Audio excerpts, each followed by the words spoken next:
Okay mga para, hanggang dito lang namin na ituwid ang kanyang pin at kahit papano po ay nag 0-0. Okay. Okay mga para, ngayong araw na to ay magkakabitan yung radial. Ito po ha. Tatanggalin po namin itong bahay.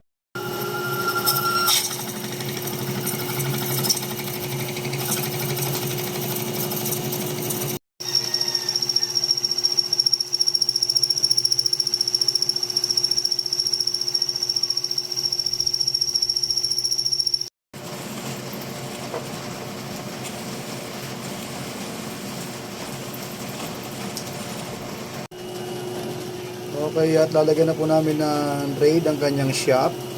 Okay, binabanatan na po ni Junard.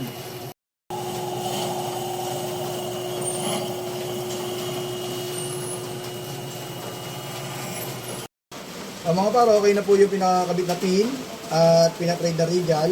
At ito na po. Yan.